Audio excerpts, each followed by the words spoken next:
Hi friends, ఈరోజు నేను కోనం చేపలు ఇగురుండి చూపిస్తున్నాను. ముందుగా కోనం ముక్కల్ని ఇలాగా శుభ్రంగా మనం తెచ్చుకున్నాక ఇలా శుభ్రంగా కడిగేసుకోవాలి. నేను శుభ్రంగా కడిగేసుకొని క్లీన్ చేసేసుకొని పక్కన పెట్టేసుకున్నాను. ఇప్పుడు దీన్ని కూర వండి చూపిస్తాను. దీనికి ముందుగా మనం సాల్ట్ వేసుకోవాలి. సరిపడా సాల్ట్ వేసుకోవాలి. నేను సాల్ట్ వేసుకుంటున్నాను.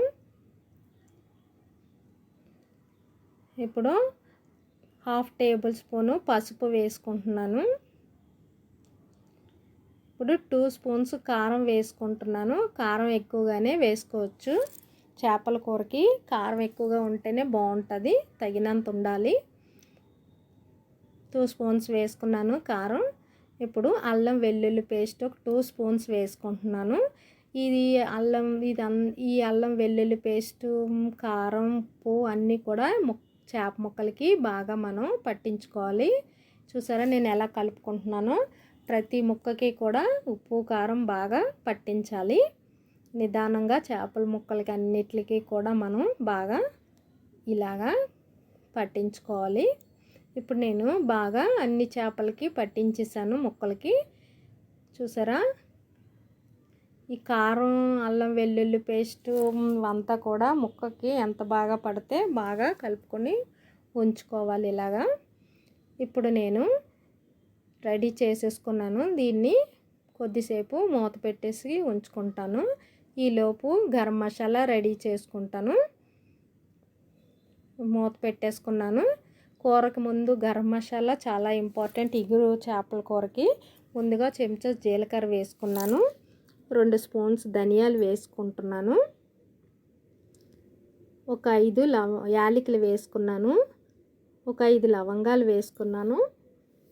దాల్చిన చెక్క కొద్దిగా, పువ్వు కొద్దిగా, అలాగే గసగసాలు 2 స్పూన్స్ వేసుకుంటున్నాను. ఇగురు కూరకి గసగసాలు ఉంటే చాలా బాగుంటుంది. ఇప్పుడు ముందుగా బాండి పెట్టుకుని అందులో ఆయిల్ పోసుకుని, ఆయిల్ కొద్దిగా ఎక్కువగానే పోసుకోవాలి, ఎందుకంటే చేపల కూరకి ఆయిల్ ఉంటేనే బాగుంటుంది. అందులోని ఒక 3 పెద్ద ఉల్లిపాయలు చిన్నగా తరుక్కొని ఆయిల్లో వేసుకొని ఫ్రై చేసుకోవాలి. ముందుగా ఈ ఆనియన్స్ ఫ్రై అవటం కోసం మనం త్వరగా ఫ్రై అవ్వాలి అంటే కొద్దిగా సాల్ట్ వేసుకోవాలి. సాల్ట్ వేసుకుంటే ఆనియన్స్ త్వరగా ఫ్రై అయిపోతాయి. చూసారా ఇలాగా ఫ్రై చేసేసుకోవాలి. కొద్దిగా ఈ ఆనియన్స్ ఫ్రై అవ్వటం కోసం కొద్దిగా టైం పడుతుంది. ఈ లోపు నేను గరం మసాలా మిక్సీ కొట్టేసుకుంటున్నాను.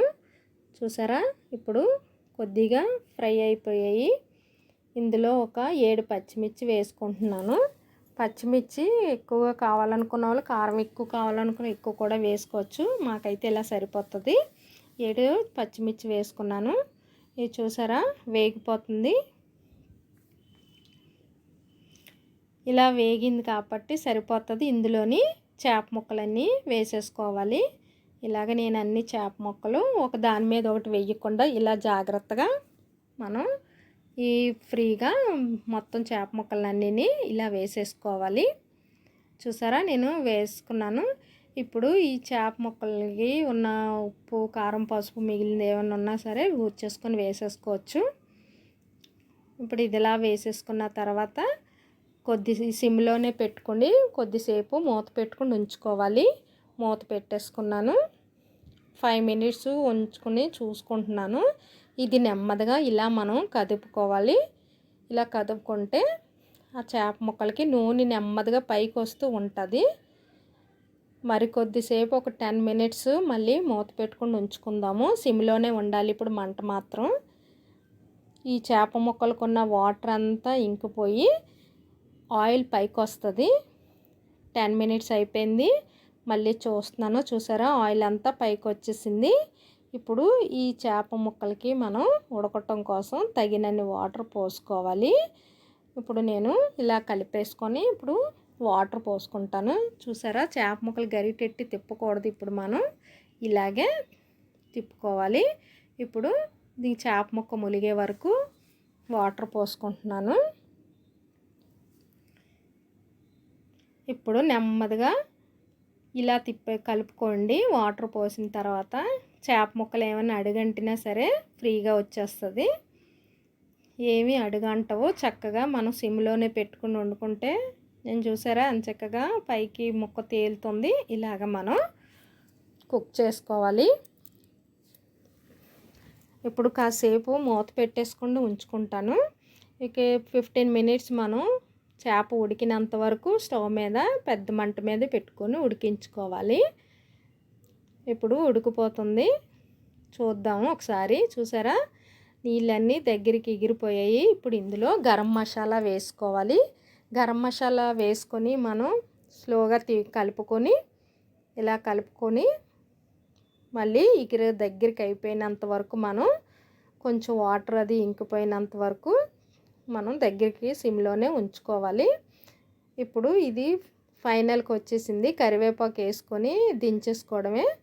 చూసారా ఇప్పుడు ఇలా ఆయిల్ అంతా పైకి అయిపోయిందంటే కూర రెడీ అయిపోయినట్టే. చేపల కూర ఇగురు రెడీ అయిపోయింది.